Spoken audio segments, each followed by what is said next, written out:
शुरुआत दोस्तों एक कार क्रैश से होती है, जहाँ पे हम हमारी फीमेल लीड को देख जिसके साथ में उसका हस्बैंड जी भी मौजूद होता है। असल में ये दोनों डाइवोर्स लेने के लिए जा रहे होते हैं, लेकिन बीच रास्ते में दोस्तों यहाँ पर इनका एक्सीडेंट हो जाता है।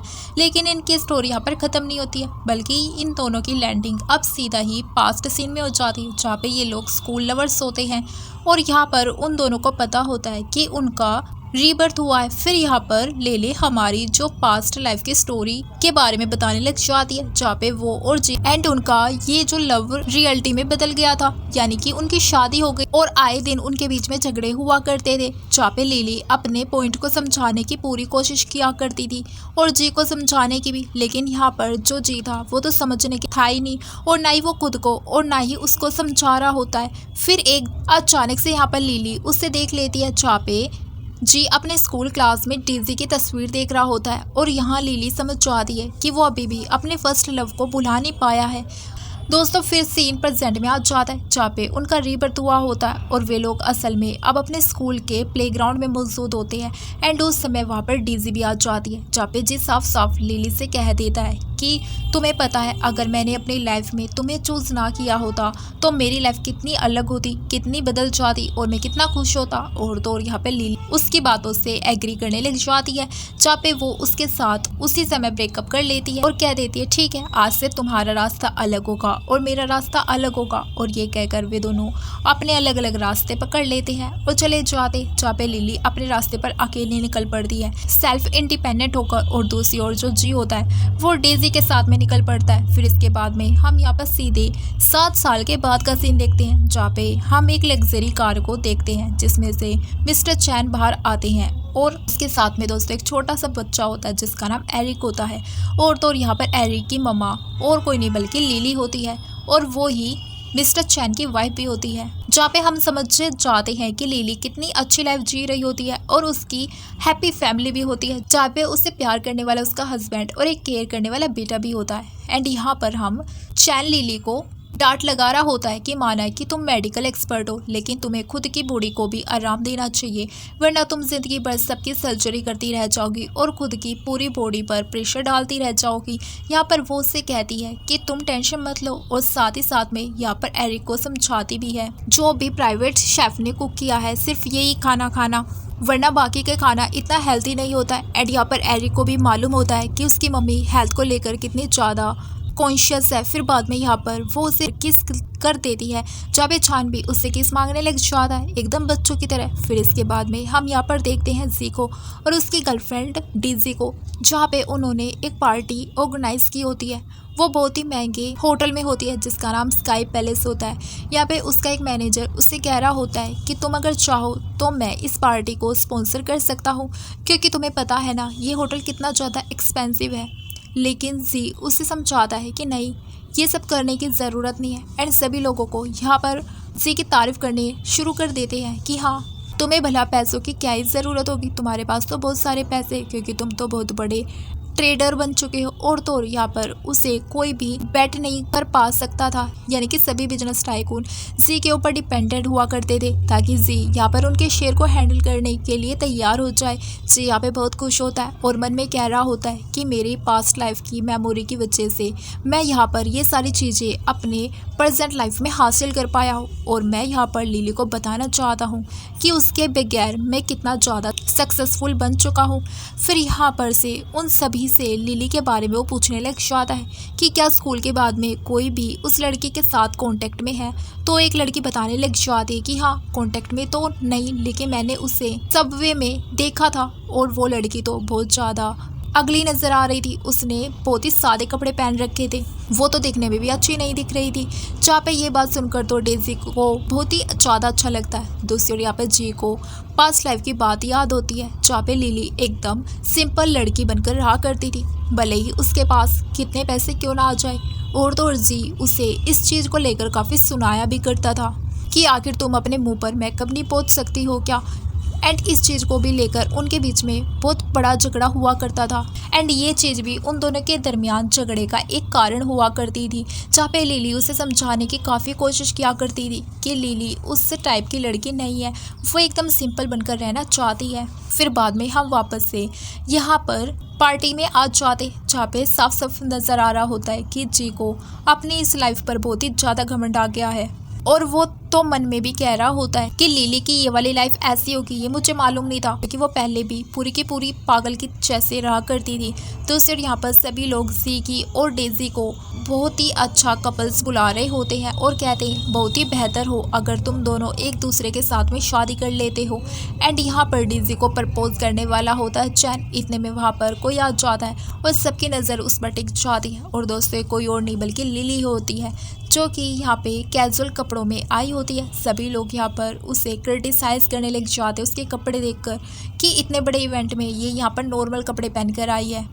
एंड डेज़ी और जी चले जाते हैं उससे बात करने के लिए। लिली यहाँ पर जी से बड़ी नॉर्मली तरीके से बात कर रही होती है कि मैंने तुमसे बहुत टाइम बाद मिल रही हूँ, पर यहाँ पर जी ऐसे कैजुअली घमंड दिखा रहा होता है और वो उसे ताना मारना शुरू कर देता है कि इतने समय बाद भी तुम यहाँ पर आई हो, लेकिन फिर भी तुमने कपड़े वही पहन रखे हैं, तुम्हें कपड़े पहनने का ढंग आज भी नहीं आया और पहले भी नहीं था। और डेज़ी यहाँ पर आ जाती है आग में घी डालने के लिए कि जाने भी दो ना जी, उसको उसका ये स्टाइल है तो उसे ही कैरी करने दो, और वैसे भी लिली मुझे ऐसा लगता है कि तुम्हें अपने स्टाइल को थोड़ा सा बदलने की ज़रूरत है, वरना तुम्हारे साथ शादी करने के लिए कोई भी लड़का तैयार नहीं होगा। एंड जैसे डेज़ी बोलती है वैसे ही उसकी जो छेलियाँ होती है वे भी उसके पीछे पीछे बोलना शुरू कर देती हैं एंड ऐसे एक्ट करती है जैसे लिली को कोई छू भी नहीं सकता हो। यहाँ पर डेज़ी लिली से कह रही थी कि तुम चाहती हो तो फिर मैं यहाँ पर तुम्हारे लिए कुछ मेकअप के प्रोडक्शन खरीद लूँगी, बट यहाँ पर लिली उसे साफ साफ इनकार कर देती है और कहती है मुझे ऐसे ही रहना पसंद है। दोस्तों यहाँ पर लिली के दिमाग में सिर्फ और सिर्फ खाना चल रहा होता है, क्योंकि उसकी जो सर्जरी थी वो 13 घंटे तक कंटिन्यूसली चल रही थी, जहाँ पर उस बेचारी ने तो कुछ भी नहीं खाया था।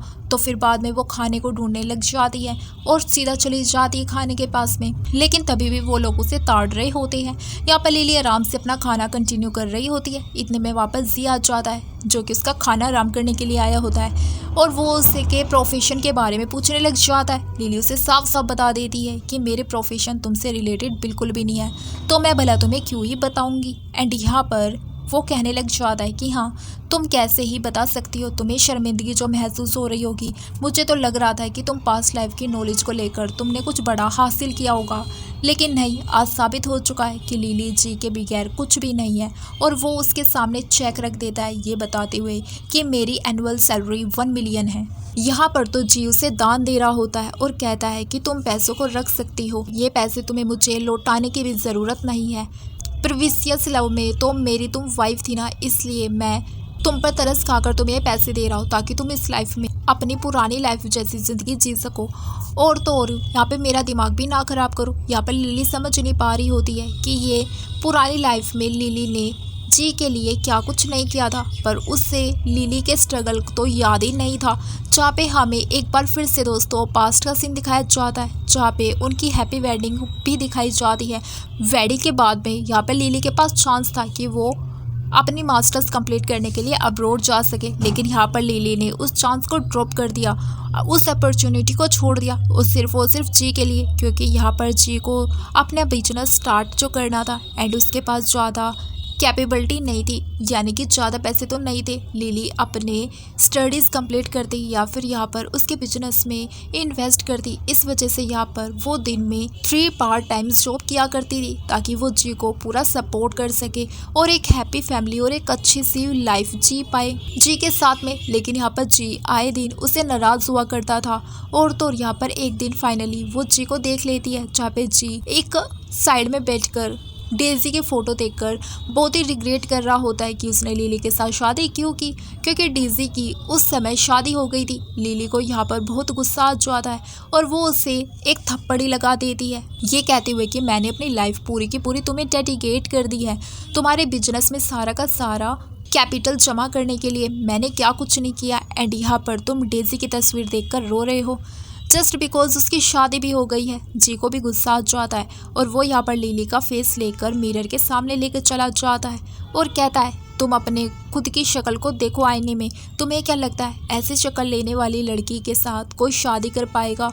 तुम्हें तो खुश होना चाहिए कि मैंने तुम्हें मौका दिया, मैंने तुमसे शादी की है, तो फिर मैं अपनी नेक्स्ट लाइफ में तुम्हें चूज़ करने वाला बिल्कुल भी नहीं हूँ। फिर हमें यहाँ पर दोस्तों वापस से प्रेजेंट का सीन दिखाया जाता है, जहाँ पे लिली उस चेक को देखकर मुस्कुराने लग जाती है एंड कहती है कि मैं स्ट्रेंजर से दान नहीं लेती हूँ। जी यहाँ पर उससे कह रहा होता है कि ज़्यादा नाटक करने की कोशिश मत करो, मुझे पता है तुम चाहती हो कि मैं तुम्हें पैसे दूं, कि मैं तुमसे भीख मांगूं तुम्हारे साथ रहने के लिए, लेकिन ये सारी चीज़ें पॉसिबल नहीं है। मैं तुम्हारी हेल्प कर रहा हूँ, ये तुम्हारे लिए बहुत बड़ी बात है। और वैसे भी तुम कितनी मेजरेबल लाइफ जी रही हो। यहाँ पर लिली उसे समझाने लग जाती है कि उसे पैसे की कोई ज़रूरत नहीं है, और उसे पता होता है कि वो उससे बोलती भी है कि देखो अगर तुम्हें याद ना हो तो मैं तुम्हें याद दिला देना चाहती हूँ। आज वही दिन है जहाँ पे हमें हमारी पास्ट लाइफ में हम मर चुके थे और तुमने तो अब तक पैसे कमाए हैं, वो अपनी पास्ट लाइफ की मेमोरीज लेकर ना। अब मैं देखना चाहती हूँ कि कल से तुम क्या करोगे, क्या तुम्हें ट्रेंड का कुछ आइडिया भी होगा या फिर नहीं होगा।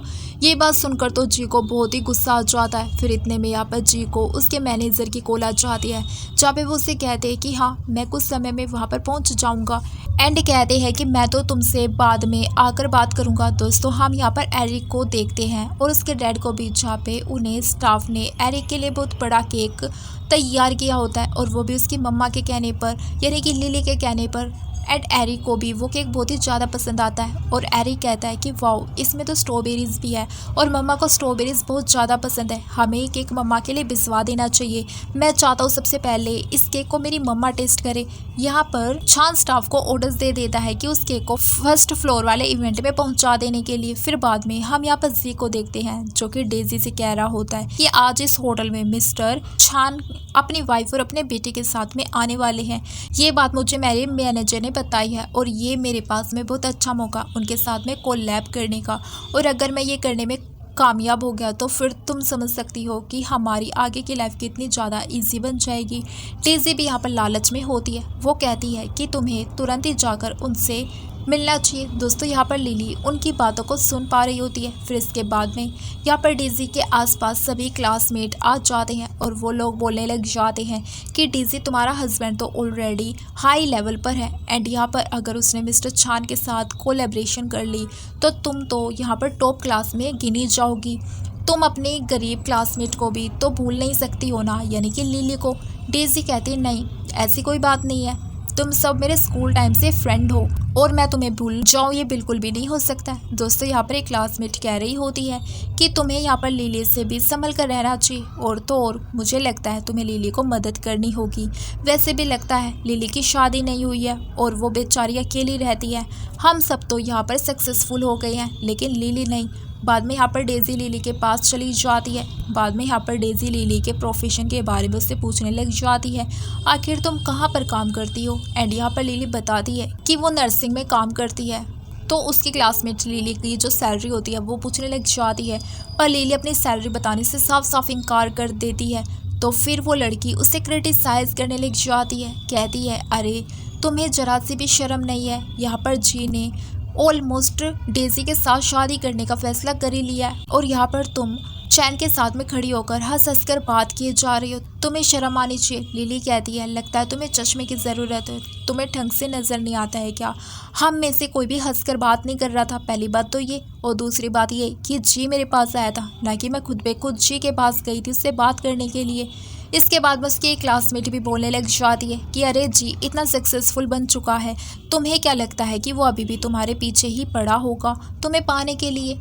तुम्हें अपने इन सपनों से बाहर आने की ज़रूरत है।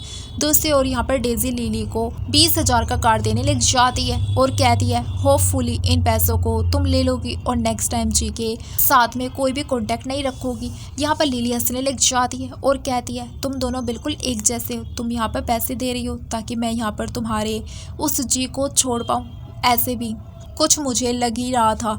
यहाँ पर डेज़ी उसे समझाती है कि लगता है तुम्हें हमारे टॉप क्लास लोगों का पता नहीं है, हम अक्सर पैसों से डील किया करते हैं और पैसे ही हमारे लिए सब कुछ हुआ करते हैं, तो फिर ये पैसे ले लो और तो स्कूल यूनियन के बाद उसका जो कॉन्टैक्ट है वो हमेशा के लिए उससे तोड़ देना। यहाँ पर लिली डेज़ी से कह देती है कि तुम ये 20,000 देने की कोई ज़रूरत नहीं है मुझे, और तो और यहाँ पर तुम्हारी आंखों में जी भले ही डायमंड हो या गोल्ड जैसा पर्सन हो, पर मेरी नज़र में तो वो एक नॉर्मल सा गार्बेज ही रहेगा जो कि रोड साइड पे पड़ा हुआ रहता है। तो फिर टेंशन मत लो, मैं उसके पीछे नहीं भागने वाली हूँ और मुझे वो पहले से ही नापसंद है और ऑलरेडी मेरी तो शादी हो चुकी है, मेरा एक बेबी भी है और मेरी फैमिली बहुत ज़्यादा खुश है और मेरा हस्बैंड तुम्हारे जी से 1000 गुना अच्छा है। ये सुनते के साथ तो डेज़ी को बहुत ज़्यादा गुस्सा आ जाता है। वो तो लिली को एक तमाचा ही मारने वाली होती है, लेकिन लिली भी कहाँ चुप रहने वाली थी। वो उसका हाथ पकड़ लेती है और उसे वार्निंग देने लग जाती है। डेज़ी यहाँ पर हंसने लगती है और कहती है मजाक करना बंद कर दो, चलो बताओ कि तुम्हारा हस्बैंड कौन है। एंड यहाँ पर लिली अपने हस्बैंड मिस्टर चैन के बारे में बताने लग जाती है। तो सभी लोग तो उसकी बात सुनकर उसके ऊपर हंसने लग जाते हैं और कहते हैं तुम क्या थोड़ी पागल हो गई हो, यहाँ पर कोई भी मिस्टर चैन से आज तक मिला तक नहीं है और तुम उसकी वाइफ होने का दावा कर रही हो। और तो और वो हैंडसम होने के साथ साथ सबसे रिचेस्ट इंसान भी है और वो भला तुमसे क्यों ही शादी करेगा। वो तो तुम जैसी लड़की से मिलना भी पसंद नहीं करता। तुम्हें लगता है कि तुम यहाँ पर झूठ बोलोगी और हमें पता भी नहीं चलेगा।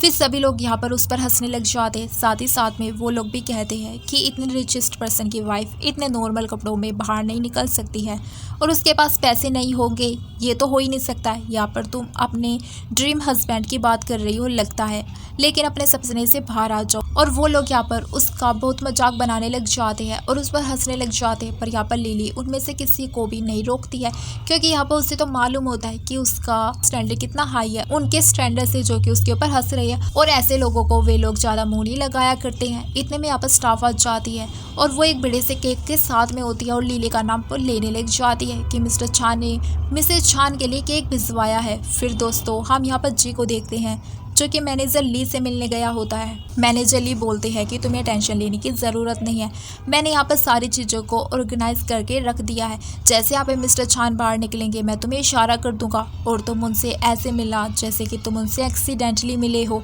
और ये सारी चीज़ें पहले से ही प्री प्लान नहीं थी। और तो और यहाँ पर मैनेजर ली उसे वार्निंग भी देने लग जाते हैं कि देखो हो सकता है मिस्टर छान अपनी वाइफ मिस छान के साथ में हो, तो फिर बेहतर होगा कि तुम मैडम से दूरी बनाए रखो, क्योंकि लास्ट टाइम यहाँ पर मैडम की तकरार किसी गलत आदमी से हो गई थी।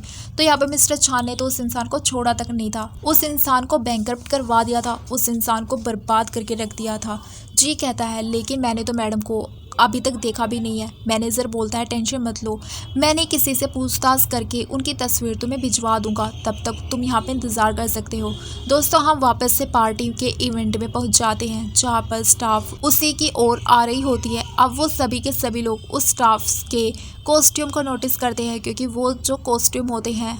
क्योंकि वो जो स्टाफ की ड्रेस होती है वो सिर्फ वीवीआईपी वाले स्टाफ्स को ही मिला करती थी, जो कि वीवीआईपी लोगों को दिए जाते थे, यानी कि क्लाइंट्स को। फिर बाद में यहाँ पर स्टाफ आकर मिसेज छान को यानी कि लिली को वो एग्रीमेंट साइन करने के लिए देने लग जाती है। इसका पार्सल रिसीव हो गया है। लिली को मालूम होता है कि ये केक किसी और ने नहीं बल्कि एरिक ने ही भिजवाया है उसके लिए। जैसे यहाँ पर वो उस पेपर को लेने लगती है उतने में ही उसकी क्लासमेट उस पेपर को छीन लेती है और वो लड़की बोलने लग जाती है कि ये केक मिसेस छान के लिए है, लेकिन तुम तो मिसेस छान हो ही नहीं सकती हो, तुम तो बस मिसेस छान बनने का नाटक कर रही हो। बाद में उसके सभी के सभी क्लासमेट अपने दिमाग लगाना शुरू कर देते हैं घटिया वाला, जिसमें से एक को लगता है कि जी तो अभी यहाँ पर मिस्टर छान से मिलने के लिए गया था, तो फिर क्या पता मिस्टर छान ने ये केक यहाँ पर डेज़ी के लिए भिजवाया हो। यहाँ पर तो वो लोग जो वो स्लिप होती है उसको डेज़ी को दे देते हैं, जहाँ पर डेज़ी बड़ी खुश हो जाती है और उनकी हाँ में हाँ मिलाने लग जाती है। बाद में यहाँ पर लिली डेज़ी को वार्निंग देती हुए कहती है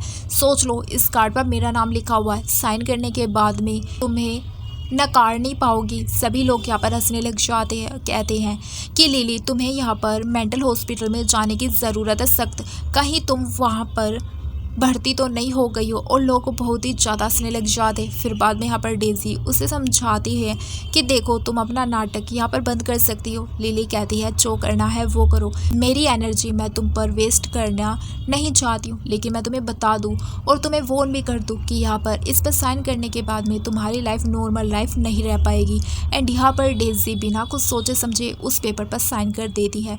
डेज़ी सभी से बोलने लग जाती है कि ये केक तो बहुत ही ज़्यादा बड़ा है, मैं इसे अकेले ख़त्म नहीं कर पाऊंगी तो तुम सबको इसे ख़त्म करने में मेरी मदद करनी होगी।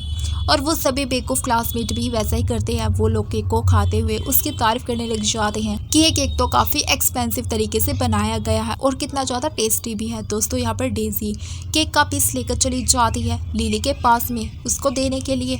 यहाँ पर वो जानबूझकर गिराने का नाटक करने लग जाती है और जानबूझकर वो लिली की शक्ल पर उसकी वाइट क्रीम को लगा देती है, जिस वजह से सभी के सभी लोग यहाँ पर उस पर हंसने लग जाते हैं। इतने में यहाँ पर जी भी आ जाता है। दोस्तों यहाँ पर डेजी झूठ मूठ की माफ़ी मांगना शुरू कर देती है कि वो तो बस उसे केक सर्व कर रही थी, लेकिन यहाँ पर जो लिली होती है उससे तो काफ़ी गुस्सा आ जाता है और वो सीधा एक तमाचा ही जड़ देती है डेजी को। और ये देखते हुए तो जी भागता हुआ आ जाता है लिली के पास में और उसे धक्का मार देता है और वो भी बड़ी ज़ोर से। यहाँ पर लिली का हाथ जो होता है वो सीधा टेबल से टकरा जाता है और दोस्तों फिर वे सभी लोग एक साइड हो जाते हैं और लिली अकेली रह जाती है। यहाँ पे वो सभी लोग डेजी की साइड लेने लग जाते हैं और लिली के अगेंस्ट हो जाते हैं एंड वो बताने लग जाते हैं कि डेजी ने तो यहाँ पर कुछ भी नहीं किया है, डेजी तो बस उसकी मदद करने की कोशिश कर रही थी। यहाँ पर लिली ने बिना मतलब के डेजी को थप्पड़ मार दिया। यहाँ पर लिली उन सभी को बोलने लग जाती है कि इस रीयूनियन में तो मुझे आना ही नहीं चाहिए था। 7 साल हो चुके हैं, मुझे लगा था कि आप सभी के सभी जो स्टूडेंट्स हैं वो सुधर चुके होंगे, एक अच्छे इंसान में तब्दील हो चुके होंगे, लेकिन मैं गलत थी। कुछ बोल नहीं रही हो तो इसका मतलब ये नहीं है कि तुम मुझ पर हंसने लग जाओगे और मुझे क्रिटिसाइज करते रहोगे। मुझे भी उल्टा जवाब देना आता है, पर यहाँ पर तो मैं अपने टाइम तुम पर वेस्ट करना बिल्कुल नहीं चाहती हूँ। अच्छा होता अगर मैं इस रीयूनियन में आती नहीं। एंड यहाँ से फिर वो जाने लग जाती है, पर यहाँ पर जो जी होता है वो गुस्से में आकर लिली का हाथ जोर से पकड़ लेता है और उसे रोक देता है एंड कहता है कि जाने से पहले तुम यहाँ पर डेजी से माफ़ी मांग कर जाओगी। लिली यहाँ पर माफ़ी मांगने से साफ साफ इनकार कर देती है। वो कहती है कि माफ़ी मैं मांगने वाली बिल्कुल भी नहीं हूँ, वो भी इस डेजी से मेरी गलती होते हुए भी नहीं मांगती और वैसे भी गलती तो मेरी अब है ही नहीं। तुम्हारी वाइफ डेजी की है, उसकी वजह से ये सब कुछ हो रहा है, तो फिर उससे कहो कि सबसे पहले वो मुझसे माफ़ी मांगे। सभी लोग यहाँ पर वापस से उस पर इल्ज़ाम लगाना शुरू कर देते हैं दोस्तों और कहते हैं कि लिली अब बस भी करो, तुम्हें यहाँ पर डेजी से माफ़ी मांगनी चाहिए। तुम्हें लगता है समझ नहीं आ रहा है कि तुम्हारे स्टैंडर्ड्स क्या है और डेजी के स्टैंडर्ड्स क्या है। बेहतर होगा अगर तुम अभी की अभी डेजी से माफ़ी मांग लोगी। तो जी की तो ये सारी बातें सुनते हुए वो अपनी पास्ट लाइफ की बातों को याद करने लग जाती है, जहाँ पे जी जो था वो अपने 30 ईयर ओल्ड में था, यानी कि वो 30 साल का हो चुका था एंड तभी भी वो घर पर कुछ भी काम नहीं किया करता था, ना ही बाहर जाकर जॉब तलाश किया करता था। एंड यहाँ पर लिली उससे फ्रस्ट्रेट हो गई थी और उस पर वो बहुत ही चिल्लाने लग जाती है कि एटलीस्ट तुम छोटे मोटे जॉब से तो शुरुआत कर ही सकते हो ना। मैं यहाँ पर तुम्हारी मदद करने की कितनी कोशिश कर रही हूँ, लेकिन तुम यहाँ पर एफर्ट्स लगाने के लिए बिल्कुल भी तैयार नहीं हो। और यहाँ पर ये सारी बातें उसके दिमाग में एक साथ घूमने लग जाती है और हमें दोस्तों प्रेजेंट का सीन दिखाया जाता है, जहाँ पे वो लिली को एक थप्पड़ मार देता है। एंड यहाँ पर लिली हमें बताती है कि पास्ट लाइफ में उसने ये सब कुछ नहीं सहा है, बल्कि इससे ज़्यादा सहा। वो प्रेग्नेंट हो चुकी थी, लेकिन यहाँ पर जी बच्चे को अफोर्ड नहीं कर सकता था और कहता है कि मैं इसका खर्चा नहीं उठा पाऊंगा, इसलिए लिली तुम्हें अपना अबॉर्शन करवाना होगा। लेकिन लिली कहती है कि तुम्हें टेंशन लेने की कोई ज़रूरत नहीं है, खर्चा सारा मैं उठा लूँगी, जॉब सारी मैं करती हूँ, कमाती मैं हूँ, घर का खर्चा मैं चलाती हूँ, तो मैं इस बच्चे को भी पाल लूँगी। पर यहाँ पर जो जी था वो तैयार ही नहीं था, तो लिली को एंड में अपना अबॉर्शन करवाना ही पड़ता है। लेकिन वो इस बच्चे से बहुत ज़्यादा प्यार करती थी, इसलिए वो काफ़ी रोने लग जाती है। एंड दोस्तों सीन वापस से प्रेजेंट में शिफ्ट हो जाता है, जहाँ पे वो जी को सुनाना शुरू कर देती है और वो उसे साफ साफ कह देती है कि देखो यहाँ पर मैंने अपने पिछले लाइफ में तुम्हारे लिए काफ़ी कुछ कर लिया है और इस लाइफ में ऑलरेडी तुमने सारी चीज़ एक्वायर कर ली है, तो बेहतर होगा अगर हम वापस से एक दूसरे से कभी ना मिले। और इतना कहकर वो वहाँ से जाने लग जाती है, लेकिन जो जी होता है वो तो उसे रोक रहा होता है और उसे उसका एक क्लासमेट उसे धक्का भी मारकर नीचे गिरा देता है और कहता है लिली से कि तुम ऐसे नहीं जा सकती हो, तुमने यहाँ पर जी को और तो डीसी को बदनाम करने की कोशिश की है और हम तुम्हें यहाँ पर इतनी आसानी से नहीं जाने देने वाले हैं, हम सभी को मिलकर तुम्हें सबक सिखाना होगा। एंड यहाँ पर जी उनकी हाँ में हाँ मिलाना शुरू कर देता है। लिली को पता होता है कि ये सारी चीज़ें कुछ अलग ही लेवल में जा रही है और ये सारी चीज़ों का अंजाम बहुत बुरा हो सकता है, तो फिर यहाँ पर वो अपना फ़ोन निकाल कर चान को कॉल लगाने लग जाती है, लेकिन जो वो क्लासमेट होता है वो उसका फ़ोन को भी लात मार देता है और दूर गिरा देता है। इसके बाद में हम यहाँ पर देखते हैं चूँकि एरिक अपनी मम्मा का इंतज़ार करता हुआ थक जाता है और फिर वो अपने डैड से कहता है कि मुझे जाकर मेरी मम्मा से मिलना है। एंड यहाँ पर जो चान होता है वो स्टाफ को ऑर्डर दे देता है कि वो अच्छे से उसे लेकर ऊपर की ओर चली जाए। तो फिर यहाँ पर एरिक निकल पड़ता है अपनी मम्मा से मिलने के लिए। दोस्तों यहाँ पर लिली गुस्से में आकर उस क्लासमेट को थप्पड़ मारने वाली होती है, पर वो क्लासमेट इतना ज़्यादा स्ट्रॉन्ग होता है कि वो उसका हाथ ही पकड़ लेता है। दूसरी ओर यहाँ पर लिली होती है जो कि किसी को थप्पड़ मारने वाली थी, पर यहाँ पर जी उसका हाथ को पकड़ लेता है और उसके हाथ को मरोड़ने लग जाता है। साथ ही साथ में यहाँ पर पास्ट लाइफ को लेकर वो सारी बातें बाहर निकालने लग जाता है कि पास्ट लाइफ में मैंने यहाँ पर तुम मुझ पर कितना ज़्यादा चिल्लाया करती थी, मेरा बिजनेस फेल हो गया था तो तुमने मुझ पर चिल्लाया था, तुम हमेशा जब देखो तब मुझे ताना मारा करती थी, इसलिए फिर भी मैं सक्सेसफुल हो ही गया आखिरकार, लेकिन उसके बाद भी तुम अभी भी मुझे ताना मारना नहीं छोड़ रही हो। यहाँ पर खड़े सभी क्लासमेट को समझ में नहीं आ रहा होता है कि ये लोग आखिर कौन सी पास्ट लाइफ के बारे में बात कर रहे हैं, क्योंकि इनकी तो शादी कभी हुई ही नहीं थी। यहाँ पर उन्हें पता नहीं होता है कि वो लोग अपने पास्ट लाइफ के बारे में बात कर रहे हैं। लिली यहाँ पर जी को वार्निंग देने लग जाती है और उससे अपने हाथ छोड़ने के लिए कहती है। हाथ छोड़ने के बाद में वो गंदा इंसान उसके गला ही पकड़ लेता है। अब वो पैसे निकाल कर लिली को दिखाने लग जाता है और वो उसे धक्का मारते हुए वो सारे पैसे उसके ऊपर उड़ा देता है। दूसरी ओर वो जो दूसरे क्लासमेट होता है वो बोलने लग जाता है कि तुमने इतनी बड़ी गलती की है तो फिर यहाँ पर तुम्हें एटलीस्ट 100 ग्लास ऑफ वाइन तो पीनी ही पड़ेगी अपनी गलती के लिए माफ़ी मांगने के तौर पर। तभी वे लोग ज़बरदस्ती उसे वाइन पिलाना शुरू कर देते हैं, जहाँ पे उनमें से एक लड़की तो ये बोलने लग जाती है कि तुमने तो कहा था कि तुम रिचेस्ट इंसान की वाइफ हो, जाओ जाकर अपने हस्बैंड को बुलाओ अपनी मदद करने के लिए। ये बात को सुनकर जी को और भी ज़्यादा गुस्सा आ जाता है और वो कहता है तुम्हारी हिम्मत कैसे हुई मिस चान की वाइफ बनने का प्रिटेंड करने की, यहाँ पर तुम्हारा क्या हाल होगा अगर मिस्टर चान को पता चल गया तो फिर यहाँ पर वो तुम्हारे पीसेस कर कर फिश को खिला देंगे। लिली यहाँ पर चिल्ला कर उससे कहती है कि मैं यहाँ पर निकलने वाली हूँ और तुम्हें बिल्कुल नहीं छोड़ूंगी। वो कहता है कि नाटक करना बंद कर दो। यहाँ पर वो अपने फ्रेंड से कह देता है कि जो भी इसे जितने अच्छे से टॉर्चर करेगा मैं उसे उतने ही ज़्यादा पैसे दूंगा, और वो लोग यहाँ पर उसके साथ में बदसलूकी करना शुरू कर देते हैं। जी इनमें से एक इंसान यहाँ तक बोल देता है कि ये तो कुछ ज़्यादा प्रीटी लग रही है, अगर मैं कुछ ज़्यादा ही बड़ा क्राइम कर दूँ इसके साथ तो क्या बाद में तुम हैंडल कर लोगे। एंड यहाँ पर जी उसकी हाँ में हाँ भी मिला देता है, जहाँ पे वो लोग लिली को लात तक मारने लग जाते। इतने में यहाँ पर एरिक आ जाता है तो फिर वो उस क्लासमेट एरिक से बोलने लग जाते हैं कि बच्चे यहाँ पर क्या कर रहे हो, बच्चे तुम अभी के अभी यहाँ से चले जाओ। तो फिर यहाँ पर एरिक बताने लग जाता है कि मैं यहाँ पर मेरी मम्मा को ढूंढने के लिए आया हूँ। दोस्तों यहाँ पर उन सभी की नज़र उन स्टाफ के यूनिफॉर्म पर जाती है जो कि वापस से एकदम वीवीआईपी वाले क्लाइंट्स को सर्विस दिया करते थे। तो फिर डेज़ी चली जाती है एरिक से पूछने के लिए कि आखिर वो किसे ढूंढने के लिए आया है और कौन उसकी मम्मा है। एरिक बताने लग जाता है कि मेरे डैड का नाम चान है, और उसके डैड का नाम सुनते के साथ तो वे सभी लोग हैरान हो जाते हैं एंड सोचते हैं आखिर मिस चान यहाँ पर है। एंड बाद में एरिक देख लेता है अपनी मम्मा को तो वो तुरंत ही यहाँ पर लिली के पास भागता है उसे मम्मा बुलाते हुए। सभी लोग यहाँ पर हैरान हो जाते हैं। एरिक यहाँ पर अपनी मम्मा को ऐसी हालत में देखकर बहुत ही टेंशन में आ जाता है और पूछता है आखिर आपको कौन बुली कर रहा है, पर यहाँ पर उसकी मम्मा उसकी फिक्र करने से मना कर देती है।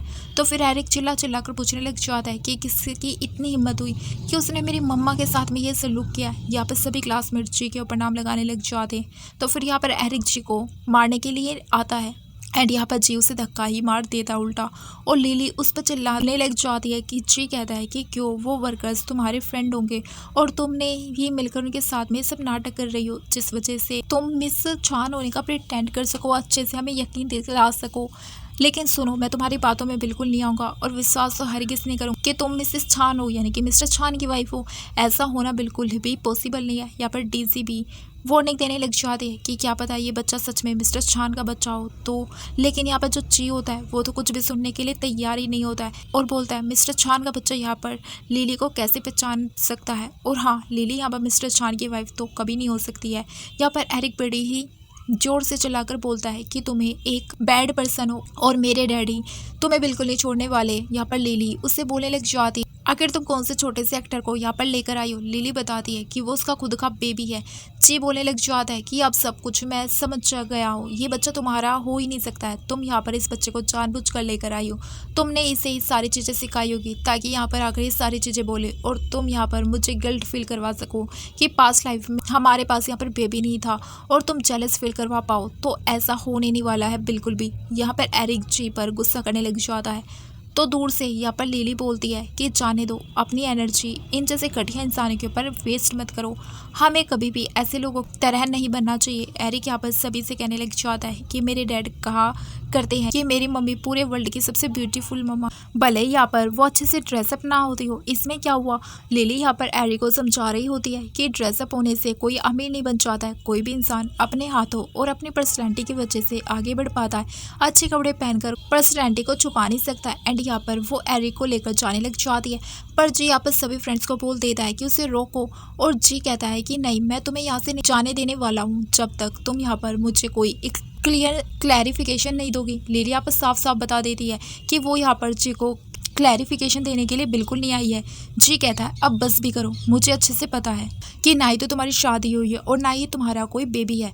तुम एक छोटे से चाइल्ड एक्टर को लेकर गई हो और सारी की सारी पट्टी पढ़ाकर ताकि तुम मुझे जेलस फील करवा पाओ। और वैसे भी हमें 7 साल तक रिलेशनशिप में थे, उसके बाद ब्रेकअप करने के बाद भी तुम इतनी जल्दी मूव ऑन कैसे कर सकती हो। ये चीज़ तो पॉसिबल ही नहीं है। लिली यहाँ पर साफ साफ बोलने लग जाती कि देखो वो मेरी पर्सनल लाइफ है और मैं मेरी पर्सनल लाइफ में यहाँ पर तुम्हें जैसे इंसान के साथ में डिस्कस करना तो बिल्कुल ज़रूरी नहीं समझती हूँ। एरिक यहाँ पर अपनी मम्मा से बोलने लग जाता है कि आखिर ये अंकल इतने वियर्ड क्यों है और ये ऐसी बातें क्यों बोल रहे हैं कि मैं आपका बेबी नहीं हूँ। यहाँ पर लिली उसे समझाने लग जाती है कि वो इंसान एक वियर्ड पर्सन है और साइको है, तुम्हें उसकी बात पर बिल्कुल भी ध्यान नहीं देना चाहिए। एरिक बोलता है हमें जाकर डैड को मिलना चाहिए, तो वो लोग जाने लग जाते हैं, पर वापस से वो उन्हें वहाँ पर रोक लेता है। जी कहता है अब तुम तो ऐसे मानने वाले बिल्कुल भी नहीं हो ना। एंड यहाँ पर वो अपने फ्रेंड्स को इशारा करता है, जहाँ पर वो लोग ज़बरदस्ती एरिक को दूसरे रूम में लेकर चले जाते हैं। एंड यहाँ पर लिली के कहने पर भी वो लोग नहीं रुक रहे होते। इतने में यहाँ पर डेजी की उसकी मम्मा की कॉल आ जाती उसे, जो कि उसे बड़े ही डरते हुए बताने लग जाती कि तुम्हारे डैडी की हालत और भी ज़्यादा ख़राब हो गई है, हमें यहाँ पर इमरजेंसी में सर्जरी करनी पड़ेगी। लेकिन यहाँ पर मिस लीनी है जो कि उनकी जान बचा सकती है और कोई इनकी सर्जरी नहीं कर सकता है, और कोई इनकी सर्जरी करेगा तो इनके जीने के चांसेस काफ़ी कम हो सकते हैं। लिली आपत जी को वार्निंग देने लग जाती है कि वो सचमुच में मिस्टर चान का बच्चा है, तुम्हें उसके साथ ऐसा सलूक नहीं करना चाहिए और तुम्हें पता भी है कि उसकी रेपुटेशन कितनी बड़ी है। जी कहता है हाँ, मुझे मिस्टर चान के बारे में सब कुछ मालूम है कि वो अपने वाइफ और अपने बेटे से कितना ज़्यादा प्यार करते हैं और उन्हें कितना ज़्यादा प्रोटेक्ट करके रखते हैं। लेकिन मैं तुम्हें ये भी बता देना चाहता हूँ कि अगर तुम उसकी वाइफ प्रिटेंड कर रही हो बनने का, तो याद रखना वो तुम्हें बिल्कुल भी नहीं छोड़ने वाले।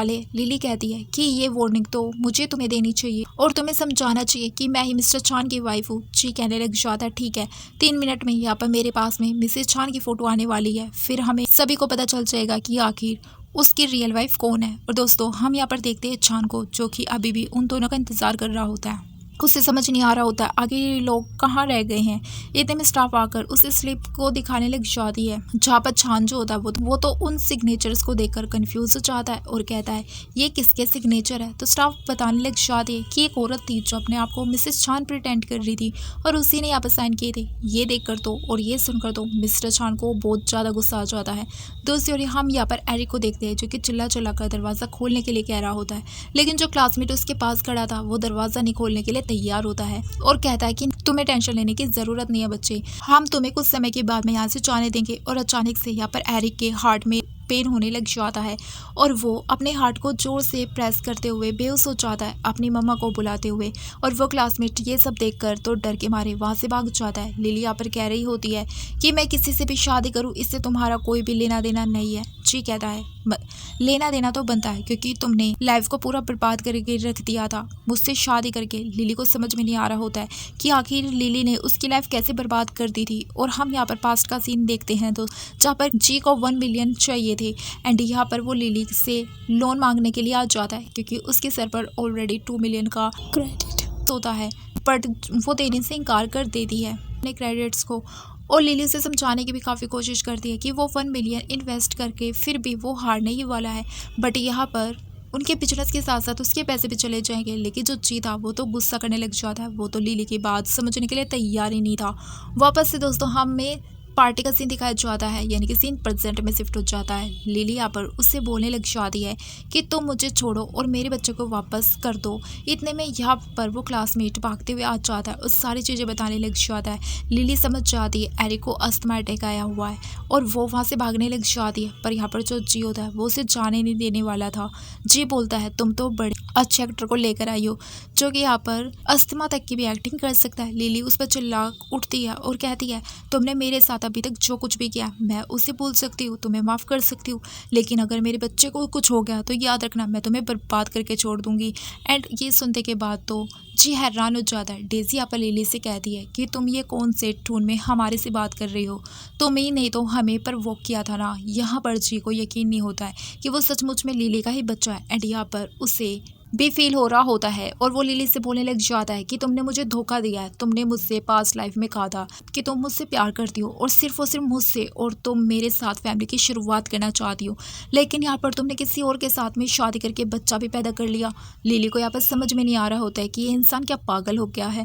एंड बाद में पास्ट लाइफ की बात को ये अभी क्यों निकाल रहा है, और वैसे भी यहाँ पर दोनों ने ही अपने अपने रास्ते ऑलरेडी डिसाइड कर लिए थे, तो अब ये सारी बात करने का फ़ायदा है क्या हुआ। लिली कहती है मुझे तुम्हारे साथ डिबेट करने की कोई ज़रूरत नहीं है, मैं जा रही हूँ अपने बच्चे को देखने के लिए। पर वापस से यहाँ पर जो जी होता है वो उसे रोकने लग जाता है, उसका हाथ पकड़ के मोड़ने लग जाता है। लिली यहाँ पर उसे बहुत ही रिक्वेस्ट कर रही होती है, साथ ही साथ में उसे वो वार्निंग भी दे देती है छान को लेकर। पर यहाँ पर जी उसकी बातों को सुनने के लिए तैयार ही नहीं था। दूसरी ओर यहाँ पर डेजी होती है जो कि कंफ्यूज हो गई थी कि आखिर ये लोग कौन सी पास्ट लाइफ के बारे में बात कर रहे हैं। लिली यहाँ पर जी को समझाने की कोशिश कर रही थी कि डेजी को ध्यान से देखो, प्रेजेंट में वो तुम्हारी वाइफ है, तुम्हें उसके साथ रहना चाहिए ना कि मेरे पीछे पड़े रहना चाहिए। फिर भी यहाँ पर जो जी होता है वो उसकी बात को सुनने के लिए बिल्कुल तैयार नहीं था। तो यहाँ पर वो सभी से कहने लग जाती है कि जो भी यहाँ पर एरिक को लेकर आएगा मैं उसे मुंह मांगी कीमत देने के लिए तैयार हूँ।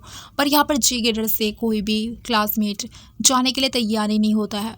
जी बोलता है ठीक है मैं तुम्हें एक मौका दूंगा, तुम यहाँ पर नील डाउन करके मुझसे माफ़ी मांगो और मुझसे बैक मत करो तो ही मैं तुम्हें एरिक के पास जाने दूंगा। एंड लिली यहाँ पर बिना कुछ सोचे समझे सीधा नील डाउन करने लग जाती है, अपने बेटे की जान जो बचानी थी उसे। जी को यहाँ पर अब 100% श्योरिटी मिल जाती है कि एरिक उसी का बच्चा है, वरना अगर वो उसका बच्चा नहीं होता तो यहाँ पर वो एकदम से नील डाउन कभी नहीं होती, क्योंकि वो एक डिग्नेटिक लड़की है और वो कभी भी किसी के सामने झुकना पसंद नहीं करेगी। एंड बाद में यहाँ से वो जाने लग जाती है, पर टीजी जानबूझ के उसे पैर मार देती है और बाद में उसके ऊपर वाइन का ग्लास गिरा देती है, जिसकी वजह से वो वाइन के ग्लास के पीसेस लिली के हाथ में लग जाते हैं। दूसरी ओर यहाँ पर हम देखते हैं जो छान होता है वो लिफ्ट में होता है एंड यहाँ पर वो कॉल लगा रहा होता है मैनेजर को, उस सारे की सारी सिक्योरिटी गार्ड्स को अरेंज करने के लिए बोल देता है, ये कहते हुए कि शायद से मेरी वाइफ मुसीबत में हो सकती है। दोस्तों यहाँ पर लिली के हाथ में तो खून तक निकलने लग जाता है एंड लिली यहाँ पर डेजी को मना करती है ये सब करने के लिए, लेकिन यहाँ पर वो चिल्ला कर पूछने लग जाती है कि आखिर तुम लोग कौन से पास्ट लाइफ के बारे में बात कर रहे हो,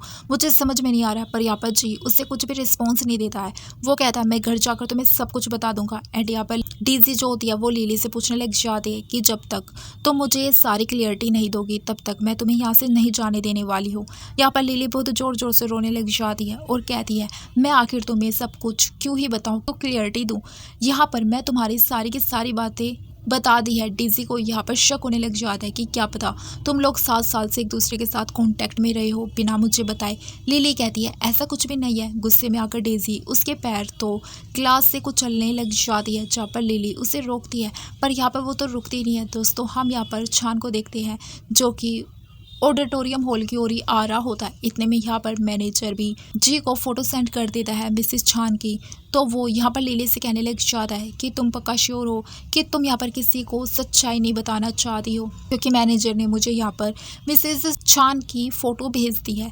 लिली कहती है कि भेज दी है तो उसे खोल कर देखो ना। एंड यहाँ पर जैसे वो फ़ोटो डाउनलोड होती है, यहाँ पर लिली की फ़ोटो देखकर तो जी हैरान हो जाता है और इतना हैरान कि उसके हाथ से फ़ोन भी नीचे गिर जाता है और उससे कुछ भी यकीन नहीं हो रहा होता है। एंड यहाँ पर डेज़ी को समझ में नहीं आ रहा होता है। तो फिर डेज़ी भी उस फ़ोटो को निकाल कर देखने लग जाती है। जैसे यहाँ पर लिली की वो फ़ोटो देखती है तो फिर वो चीज़ से बोलने लग जाती है कि क्या पता मैनेजर से कुछ गलती हो गई हो, प्लीज़ उनसे कॉल करके सारी की सारी चीज़ें एक बार फिर से कंफर्म करो, मुझे अभी भी यकीन नहीं हो रहा है। एंड यहाँ पर डेज़ी तो पूरी की पूरी टूट जाती है। साथ ही साथ में सभी के सभी क्लासमेट यहाँ पर डरने लग जाते हैं। सचमुच अगर ये मिसेस चान निकली तो यहाँ पर तो हम सबकी फिर खैर नहीं, यहाँ पर जो मिस्टर चान है वो तो हमें नहीं छोड़ेंगे। एंड यहाँ पर डेज़ी जी को रिक्वेस्ट करने लग जाती है कि तुम यहाँ पर मिसेस चान से मिलने के लिए गए थे ना, तो प्लीज़ उनसे एक बार बात करके देखो। यहाँ पर मैं किसी कंसिक्वेंसी को बैक करना बिल्कुल भी नहीं चाहती हूँ। एंड यहाँ पर वो जी से बैक कर रही होती है उसकी जान को बचाने के लिए, पर उससे क्या पता था कि जी की जान भी ऑलरेडी खतरे में ही है। लिली यहाँ पर कह देती है कि मैं तुम सबसे पहले ही कहा था, और एक बार नहीं मैंने 1000 बार बोला था, लेकिन तुम में से कोई भी मेरी बात को सुनने के लिए और मानने के लिए तैयार ही नहीं था। एंड यहाँ पर सभी के सभी क्लासमेट डरते हुए इतने में यहाँ पर छान आ जाता है, जो कि लिली को ऐसी हालत में देखकर बहुत ही घबरा जाता है और वो लिली की फिक्र करने लग जाता है।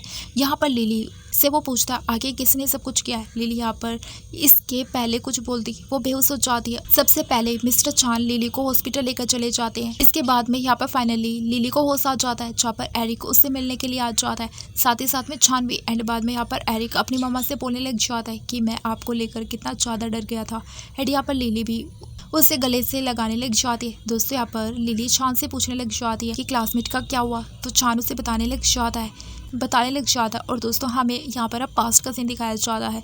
जैसे यहाँ पर लिली बेहोश हो गई थी, यहाँ पर उसने अपने गार्ड से साफ साफ कह दिया था जब तक यहाँ पर मेरी वाइफ को होश नहीं आ जाता है तब तक यहाँ से कोई भी नहीं जा सकता, और अगर मेरी वाइफ को कुछ भी हो गया तो ये सभी के सभी इसी होटल के नीचे दफना दिए जाएंगे। और वो ये कहकर वहाँ से लिली को अपने गोद में उठाकर हॉस्पिटल की तरफ आ जाता है। चान कहता है तुम क्या उनसे वापस मिलना चाहती हो, वो लोग वहीं पर होंगे। लिली यहाँ पर उसे हाँ बोलने लग जाती है।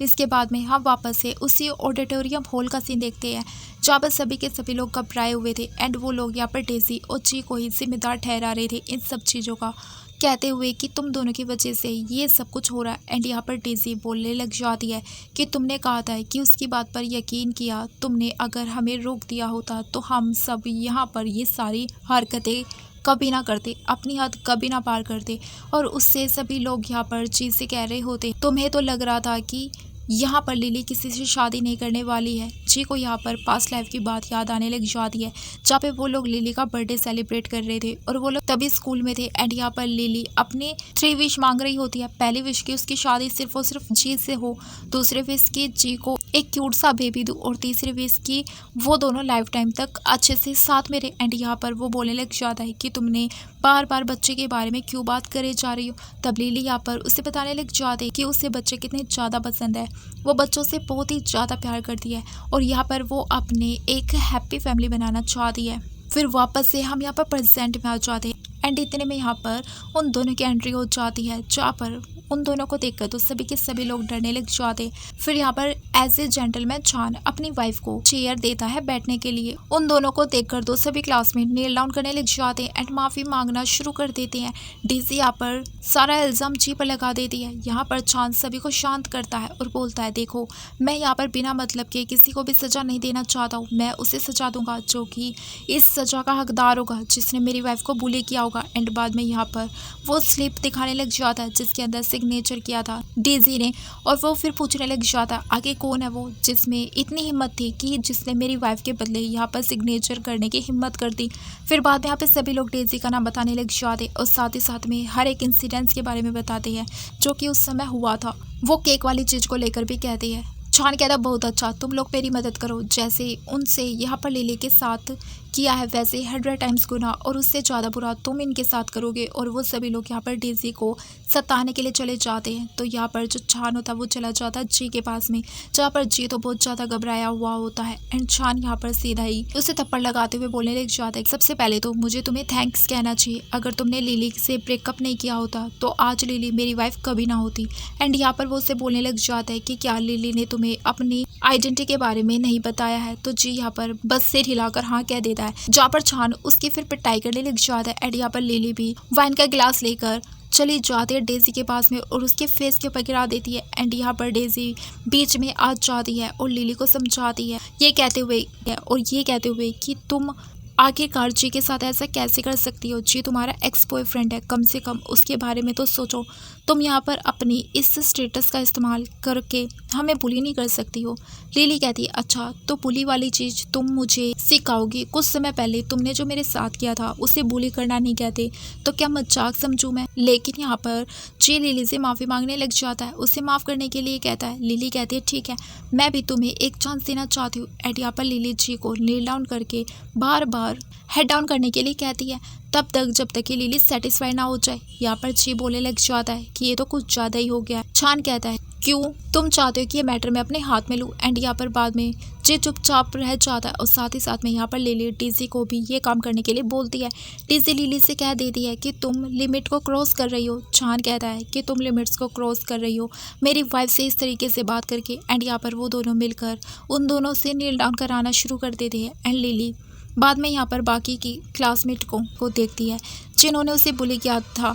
वो सभी लोग खुद ब खुद यहाँ पर नील डाउन करने लग जाते हैं और कहते हैं हम तुम्हारे बिना बोले ही हेड डाउन करने के लिए तैयार है। बाद में हम यहाँ पर लिली उन सभी से कहने लग जाते हैं कि वो हेड डाउन करने की ज़रूरत नहीं है, मैं बस यहाँ पर तुम्हें एक मौका देने के लिए आई हूँ जो कि बहुत अच्छा चांस है, एक दिन का मौका दे रही हूँ, पैकिंग करके निकल जाओ और नेक्स्ट टाइम चाइना में दिखना मत, वरना तुम्हें पता है कि मैं क्या करवा सकती हूँ, मैं इस पूरी दुनिया से तुम्हें गायब करा सकती हूँ। एंड यहाँ पर वो सभी के सभी लोग घबरा जाते हैं। बाद में यहाँ पर जी लिली से पूछने लग जाता है आखिर तुमने मुझसे प्यार करना क्यों बंद कर दिया? लिली यहाँ पर उसे याद दिलाती है स्कूल टाइम में याद है जिस दिन तुमने मुझसे ब्रेकअप कर लिया था और हम दोनों को पता था कि तुमने मुझसे ब्रेकअप उस दिन क्यों किया था। उस दिन से यहाँ पर मैं तुम्हें लव करना भूल ही चुकी थी और तो तुम्हें पास्ट की बातें तो अच्छे से याद ही है ना, जहाँ पर मैंने तुम्हारे लिए क्या कुछ नहीं किया था लेकिन कभी तुमने मेरी तरफ नज़र उठा कर नहीं देखा, लेकिन तुम्हें कभी मेरी मेहनत नज़र नहीं आई और उस टाइम तुमने ही कहा था कि अगर तुम्हें सेकंड चांस मिलेगा तो तुम मेरे साथ कभी नहीं आना चाहोगे। और ये सेकंड चांस जितना तुम्हारे लिए अच्छा था उससे कई गुना ज़्यादा अच्छा तो ये सेकंड चांस मेरे लिए निकला जो कि गॉड ने मुझे दे दिया और मैं अपनी इस गलती को वापस से दोहराना नहीं चाहती हूँ। बाद में वो चांस के साथ में चली जाती है। बाद में यहाँ पर लिली छान के साथ में चली जाती है यहाँ से।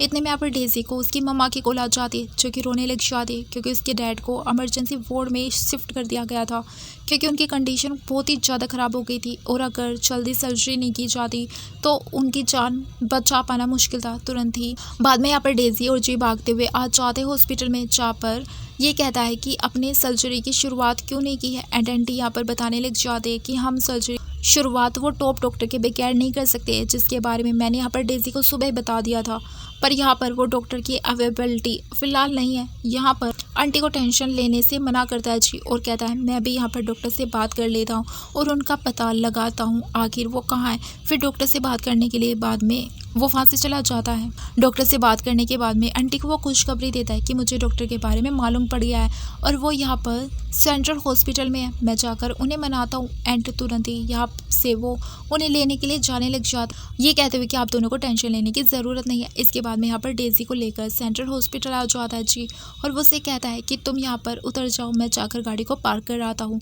एंड वो वहाँ से कार को लेकर चला जाता है। इतने में यहाँ पर एक और लग्जरियस कार आकर रुकती है जो कि यहाँ पर डेजी की ड्रीम कार होती है, तो वो फटाफट से जाकर पीछे छुप जाती है क्योंकि इस कार में से यहाँ पर लिली और छान बाहर आ जाते। यहाँ पर छान लिली को इंस्ट्रक्शन दे रहा होता है कि ध्यान रखना, पानी से अपने हाथ को दूर रखना और ज़्यादा काम मत करना। वैसे तुम्हें यहाँ पर खुद रेस्ट करने की ज़रूरत है ज़्यादा ही, पर फिर भी मैं तुम्हें यहाँ पर हॉस्पिटल में आने दे रहा हूँ। बाद में यहाँ पर वो उससे फोरहेड पर किस करके जाने लग जाता है जहाँ पर डेजी भी लिली के पीछे पीछे जाने लग जाती है। बाद में यहाँ पर वो जाकर लिली से बात करने लग जाती है, पर यहाँ पर लिली उसे इग्नोर कर रही होती है और कहती है तुम मुझसे बात भी नहीं करना चाहती हो। अब लिली कहती है कि क्यों, तुम चाहती हो कि मैं तुमसे वापस से हेड डाउन करवाऊँ। एंड यहाँ पर डेजी की तो बोलती बंद हो जाती है और वो उसे कन्फ्रेस करने लग जाती है। कहती है देखो लिली, तुम में इतना कुछ खास नहीं है, फिर भी यहाँ पर तुम्हारे पास सिर्फ एक ही पोजीशन है, वो है मिस्टर चान की वाइफ बने रहने की। उससे ज़्यादा तुमने क्या ही कर लिया है, ना जाने तुमने कैसे उसे सेड्यूस किया होगा। यहाँ पर लिली उससे कुछ रिस्पॉन्स नहीं करती है और उसके वो धीरे धीरे करीब आने लग जाती है। यहाँ पर डर के मारे खुद बे खुद नीचे गिर जाती है डेजी। एंड इतने में वहाँ पर जी आ जाता है जो कि डेजी को इग्नोर करके लिली को बुलाने लग जाता है। डेजी को यहाँ पर गुस्सा आ जाता है और वो यहाँ पर उसे सुनाना शुरू कर देती है कि आखिर यहाँ पर लिली में इतना कुछ खास बात है नहीं और वैसे भी तुम दोनों का ब्रेकअप भी बहुत पहले ही हो गया था। लिली यहाँ पर हर समय तुम्हारे पीछे पड़ी रहती थी, पर अच्छा हुआ कि तुमने यहाँ पर उससे ब्रेकअप कर लिया, क्योंकि ये लड़की बहुत ही ज़्यादा बुरी है। सबसे पहले इसने तुम्हें सेड्यूस किया और उसके बाद में यहाँ पर उसने मिस्टर चान को सेड्यूस किया है। ये बात सुनते ही तो यहाँ पर लिली डेज़ी को सीधे एक थप्पड़ ही जड़ देती है और तब लिली यहाँ पर डेज़ी को समझाने लग जाती है, देखो तुमने ये सच एक्सेप्ट करना ही होगा। यहाँ पर तो मेरा हस्बैंड तुम्हारे हस्बैंड से 1000 गुना अच्छा है और इनके बीच में कंपैरिजन करना बिल्कुल भी नहीं चाहती हूँ, क्योंकि दोनों में ज़मीन आसमान का फ़र्क है। और अगर तुम ये कह रही हो कि मैंने मेरे हस्बैंड को सेड्यूस किया तो भूल जाओ, तुम्हारे बीच का रिलेशन एक बिजनेस रिलेशन हो सकता है, लेकिन हमारे बीच रियल लव है जो कि तुम्हारे बीच बहुत ही जल्द ख़त्म होने वाला है। यहाँ पर डेज़ी को गुस्सा आ जाता है और वो जिसे कहती है कि ये मुझे इतना ताना क्यों मार रही है, लेकिन यहाँ पर तुम मुझे ही बोले जा रहे हो और यहाँ पर लिली को कुछ नहीं बोल रहे हो। जी यहाँ पर उसे साइड में लेकर जाता है और उसे बहस ना करने के लिए बोलता है और कहता है, भूलो मत हम यहाँ पर आज हॉस्पिटल में क्यों आए हैं, तो बेहतर होगा अगर हम हमारे काम को चुपचाप करें, पर रहकर टाइम वेस्ट ना करें। और बाद में यहाँ पर वो डेज़ी को लेकर चला जाता है। फिर उसके बाद में यहाँ पर वो लोग लिफ्ट में जाते हैं तो फिर लिली भी आ जाते ही डेज़ी कहती है कि तुम हमारा पीछा क्यों कर रही हो। लिली कहती है, तुम भूल रही हो मैं यहाँ पर काम करती हूँ। डेज़ी कहती है, हाँ मैं भूल ही गई थी, तुम क्या यहाँ पर साफ सफाई वाली का काम करती हो या फिर एक छोटी मोटी सी नर्स हो। यहाँ पर जी डेज़ी को ज़्यादा कुछ बोलने से मना करता है। लिली यहाँ पर जा रही होती है तो डेज़ी तो लिली को धक्का देकर वहाँ से चली जाती है, जहाँ पर जी उसकी तरफ से माफ़ी मांगते हुए वहाँ से चला जाता है। यहाँ पर डेज़ी लाइन को ब्रेक करके अंदर की ओर जाने लग जाती है, पर जो वहाँ पर नर्स होती है वो उसे रोकती है और कहती है, तुम्हें क्या चश्मा है, तुम यहाँ पर गलत हॉस्पिटल में आई हो।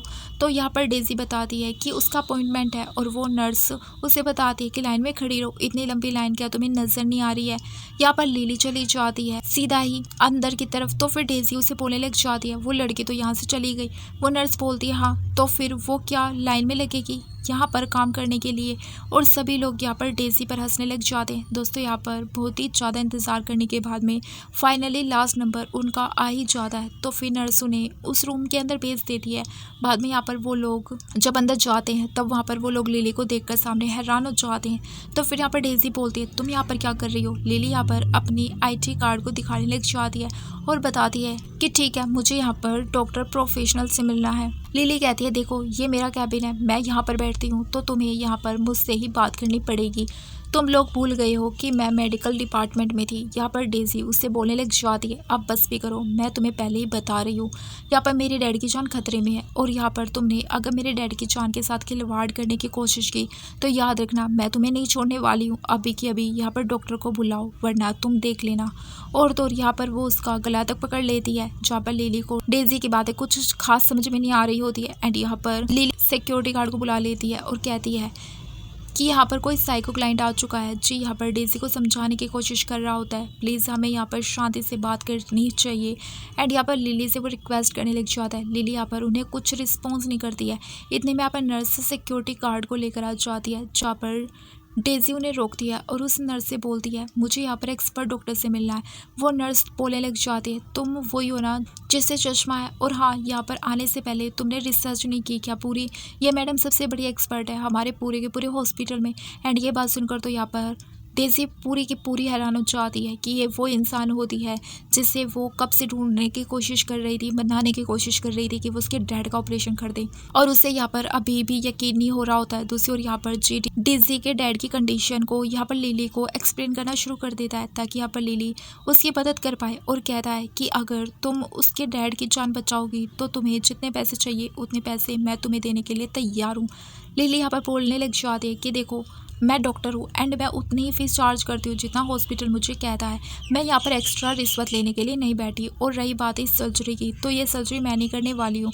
यहाँ पर डेज़ी बोलने लग जाती है कि तुम जानबूझकर ये सब कुछ हमारे साथ कर रही हो, हमसे बदला निकालने की कोशिश कर रही हो। इस वक्त लिली यहाँ पर उसे अपना हाथ दिखाते हुए कहती है, लगता है तुम भूल चुकी हो, तुम ही थी ना जिसने यहाँ पर मेरे हाथ पर अपना पैर रख कर कुचल दिया था, और वो भी उन ग्लासेस के बीच में और तुम्हें लगता है कि मैं इस सर्जरी को कर पाऊंगी। बाद में यहाँ पर जी बहुत ही इमोशनली उसे ब्लैकमेल करने लग जाता है कि तुम्हें अपने पेशेंट को ऐसे मना नहीं कर सकती हो।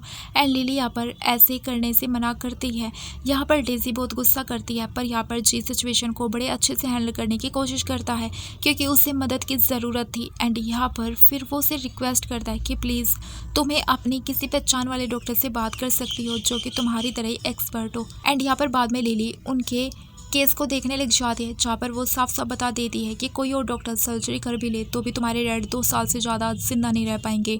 डेजी को लग रहा होता है कि वो जानबूझकर ये सब कुछ बोल रही है, तो वो गुस्से में आकर यहाँ पर उस पर चिल्लाने लग जाती है।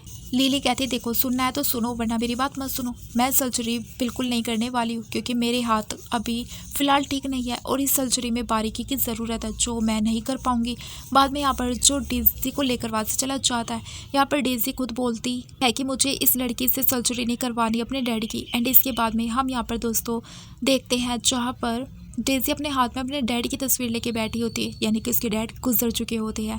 जहाँ पर डेजी को बड़ा गुस्सा आ रहा होता है लिली के ऊपर। जी यहाँ पर उसे मोरल सपोर्ट देने के लिए आ जाता है, लेकिन यहाँ पर डेजी उस पर चिल्लाने लग जाती है कि जब देखो यहाँ पर तुम लिली के बारे में बात करते रहते हो, उसकी तारीफ़ों के पुल बांधते रहते हो, और वो उस पर चिल्लाने लग जाती है।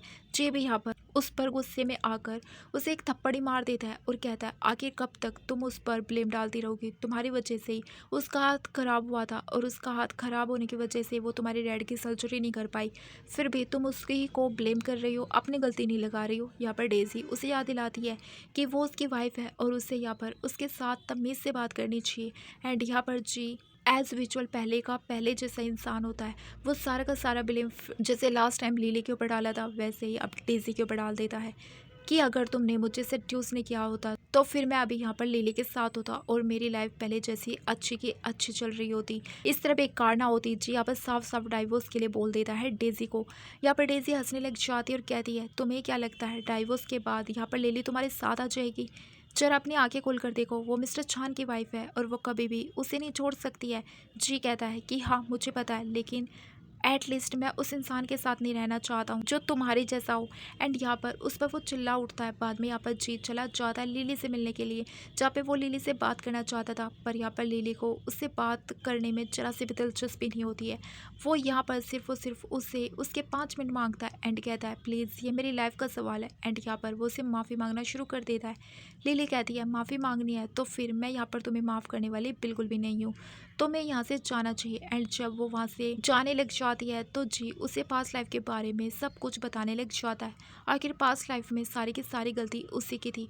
यहाँ पर उसी ने लिली को हल्के में ले लिया था और उसको मिसअंडरस्टैंडिंग की वजह से सब कुछ जो हो रहा है ये, अगर यहाँ पर जी को एक और मौका मिलेगा तो वो सारी की सारी चीज़ों को बदल देगा। लिली यहाँ पर उसे बताने लग जाती है ये सारी चीज़ें अब बोलकर क्या फ़ायदा, पास्ट लाइफ में तुमने कह दिया होता, पास्ट लाइफ में ही हमने एफर्ट्स लगा लिए होते तो फिर ये सारी चीज़ें आज नहीं होती। और वो उसे हर एक पल याद दिखाने लग जाता है जहाँ पर उसने उसके लिए क्या कुछ नहीं किया था। जी यहाँ पर उसे माफ़ी मांगता है और कहता है कि बस एक और चांस, मैं सारी की सारी चीज़ें वापस से पहले जैसी कर दूंगा। लिली यहाँ पर जाने लग जाती है और उसे साफ साफ बोल देती है कि नहीं, ये लाइफ में चांस हम दोनों को इक्वल मिला हुआ एंड हम दोनों ने खुद से ही अपनी अपनी राह को चुना है। अगर मेरी शादी होती या नहीं होती मैं फिर भी तुम्हें चूज़ कभी ना करती। और वैसे भी मैं अब अपनी लाइफ में बहुत ही ज़्यादा खुश हूँ अपनी पूरी फैमिली के साथ में, जहाँ पर मेरी लवलिंग हस्बैंड है और मेरा एक केयर करने वाला बच्चा भी है। लिली हॉस्पिटल से जा रही होती है तो रिसेप्शन एरिया में यहाँ पर आ जाती है डेजी और नील डाउन करके उसे रिक्वेस्ट करने लग जाती है और वो यहाँ पर साथ ही साथ में तमाशा जानबूझकर खड़ा कर रही होती है ताकि यहाँ पर लिली को ह्यूमैनिटी फील हो। बाद में यहाँ पर वो उसे रिक्वेस्ट करने लग जाती है कि मैंने अपने डैड को खो दिया है, मैंने अपना सब कुछ खो दिया एंड यहाँ पर जी मुझसे डाइवोर्स लेना चाहता है, प्लीज़ तुम जाकर उसे समझा सकती हो और वो मुझे डाइवोर्स ना दे। मैंने यहाँ पर तुम्हारे साथ बहुत बुरा किया और तुम लोग चाइल्डहुड लवर्स थे, लेकिन इसका मतलब ये नहीं है कि मैं अपनी लाइफ को डिस्ट्रॉय करूँगी। एंड यहाँ पर लिली साफ साफ उसे कह देती है तुम्हारी और जी के बीच में जो कुछ भी हो रहा है इससे मेरा लेना देना कुछ भी नहीं है। अगर जी मुझे बीच में ला रहा है तो गलती तुम्हारी और जी की है। सारी चीज़ें तुम उसे करने दे रही हो और यहाँ पर मुझे तुम्हारे रिलेशन से कुछ फ़र्क नहीं पड़ता है। मैं तुम्हारी कुछ मदद नहीं कर सकती हूँ। इतना कहकर वो वहाँ से जाने लग जाती है। जहाँ पर गुस्से में आकर डेज़ी उसके बाद चाकू मारने वाली होती है, लेकिन इतने में बीच में वहाँ पर छान आ जाता है और वो चाकू उस बेचारे छान के हाथ में लग जाता है। छान सिक्योरिटी गार्ड को बुलाकर यहाँ पर से डेज़ी को सीधे सीधे पुलिस के हवाले करने के लिए बोल देता है। एंड डेज़ी यहाँ पर लिली को धमकी देने लग जाती है कि वो उसे छोड़ने बिल्कुल नहीं वाली है। फिर बाद में यहाँ पर लिली चांद की ड्रेसिंग करने लग जाती है, जहाँ पर चांद तुरंत ही उसे हक कर लेता है, ये कहते हुए कि आज तो मैंने ऑलमोस्ट तुम्हें खो ही दिया था। लिली यहाँ पर कहती है कि तुमने टेंशन लेने की ज़रूरत नहीं है, तुमने यहाँ पर मेरी जान को बचाया है एंड मैं यहाँ पर तुम्हें और मुझे और हमारी फैमिली को कुछ भी होने नहीं देने वाली हूँ। बाद में यहाँ पर नेक्स्ट डे हो जाता है, जहाँ पर लिली अपने कैबिन में होती है, जहाँ पर वो क्लाइंट को देख रही होती है। फिर इतने में यहाँ पर छान आ जाता है उससे मिलने के लिए। साथ ही साथ में यहाँ पर फिर उसे जी की भी कॉल आ जाती है, तो फिर वो उसे मिलने के लिए बुला रहा होता है, पर यहाँ पर लिली उसे मना कर देती है। फिर जी उसे बताता है कि उसे लंग कैंसर हो गया और वो लास्ट स्टेज पर है। फिर लिली उससे मिलने के लिए आ जाती है। जी को अभी भी लग रहा होता है कि लिली के दिल में अभी भी जी के लिए फीलिंग्स है, इस वजह से यहाँ पर वो आई उससे मिलने के लिए। पर यहाँ पर लिली उसकी मिसअंडरस्टैंडिंग को जल्दी दूर कर देती है। जी कहता है देखो, अगर तुम मुझसे प्यार नहीं करती तो आज तुम यहाँ पर मुझसे मिलने कभी नहीं आती। यहाँ पर लिली चुपचाप वहाँ से जाने लग जाती, क्योंकि उसे पता होता है कि इस घटिया इंसान को कुछ बात तो समझ में आने वाली नहीं है और समझाकर भी फ़ायदा कुछ होने वाला नहीं है। फिर इसके बाद में यहाँ पर जी बाद में यहाँ पर नील डाउन कर उससे बैक करने लग जाता है कि प्लीज़ मुझे एक और मौका देकर देखो। लिली यहाँ पर उससे साफ साफ कह देती है कि देखो, मेरी लाइफ चेंज हो चुकी है, अब मेरी एक फैमिली है जिसके साथ मैं बहुत खुश हूँ और मैं यहाँ पर नेक्स्ट लाइफ में ऐसे वैसे भी तुम्हें चूज़ करने वाले बिल्कुल भी नहीं हूँ। जी कहता है कि तुम्हें फैमिली चाहिए ना, तो तुम बस मुझे एक चांस देकर देखो, हम इस फैमिली को वापस से बना सकते हैं। लिली कहती है कि तुम्हें सचमुच यहाँ पर मेंटल हॉस्पिटल की ज़रूरत है या फिर तुम्हें कान से कुछ सुनाई नहीं दे रहा है, और वो वहाँ से जाने लग जाती है बोलकर। जहाँ पर जी तो पूरा का पूरा पागल इंसान बन जाता है। फिर इसके बाद में यहाँ पर वो चली जाती है, जहाँ पर उसे पिकअप करने के लिए आ जाता है छान। एंड यहाँ पर वो उनका सबसे ज़्यादा टफ टाइम होता है, जहाँ पर लिली उसे बताती है कि उसे 1 साल के लिए अब्रोड जाना होगा, क्योंकि उसे उसके अब्रोड वाले हॉस्पिटल की पोजीशन पर डायरेक्टर के रोल दिया गया है। जहाँ पर वो जाएगी तो उसे और भी ज़्यादा प्रैक्टिस करने को मिलेगी और भी ज़्यादा चीज़ें यानी कि न्यू टेक्निक्स और मेडिसिन के बारे में अच्छी खासी नॉलेज होगी। एंड यहाँ पर बाद में जो छान होता है वो उसे हाँ बोल देता अपने दिल पर पत्थर रखकर कि देखो, मैं बस इतना चाहता हूँ कि तुम अपनी लाइफ में तुम्हें जितना सक्सेसफुल बनना है तुम उतनी सक्सेसफुल बनो, मैं यहाँ पर हमेशा तुम्हें सपोर्ट करूँगा। लिली कहती है अरे तुम यहाँ पर इतने ईजिली कैसे मान सकते हो, तुम्हें क्या दुख नहीं हो रहा है कि मैं 1 साल के लिए इतनी दूर जा रही हूँ? लगता है यहाँ पर कोई तो साइड गल तुमने बिठा रखी होगी। यहाँ पर छान हंसने लग जाता है, पर यहाँ पर लिली उसे सारी चीज़ों के लिए थैंक यू बोलने लग जाती है। एंड साथ ही साथ में वो यहाँ पर उसे कन्फेस भी करती है कि उसका और जी का कोई रिलेशन बिल्कुल नहीं है। जब से चांद उसकी लाइफ में आया उससे पहले ही उसने जी को अपनी लाइफ से निकाल दिया था। इसके बाद में यहाँ पर वो उससे किस देने लग जाता और दोनों हक करते। इसके बाद में हम यहाँ पर जी को देखते जिसकी हालत दिन प्रतिदिन खराब होती जा रही थी। एंड यहाँ पर वो बार बार सिर्फ और सिर्फ लिली को याद किए जा रहा था। एंड यहाँ पर उसके दिन ऐसे ही करते जा रहे थे और लिली को याद करते करते वो अपनी आखिरी सांस भी ले लेता है, जिसके बाद में वो इस दुनिया को अलविदा कह देता है। फिर बाद में हम यहाँ पर लिली को देखते हैं जो कि एकदम रिच और बहुत ही ज़्यादा ब्यूटीफुल वूमेन बनकर वापस आ जाती है। एंड बाद में यहाँ पर एरिक और चांद उससे मिलने के लिए आ जाते हैं, जहाँ पर लिली अपनी इस हैप्पी सी फैमिली को देखकर बहुत ही ज़्यादा खुश हो जाती है और वो अपने रीबर्थ के लिए गॉड को थैंक यू भी बोलती है, एक और चांस देने के लिए, जिसकी वजह से वो उस घटिया इंसान जी को छोड़ पाई और अच्छे इंसान चांद को चूज़ कर पाई। और अब उसकी एक फैमिली भी है, लेकिन उसे जी को छोड़ने का बिल्कुल भी रिग्रेट नहीं है। और वो यहाँ पर चान और एरिक को पकड़कर बहुत ही ज़्यादा खुश हो जाती है। और इसी के साथ में दोस्तों हमें इस ड्रामा की हैप्पी एंडिंग हो जाती है।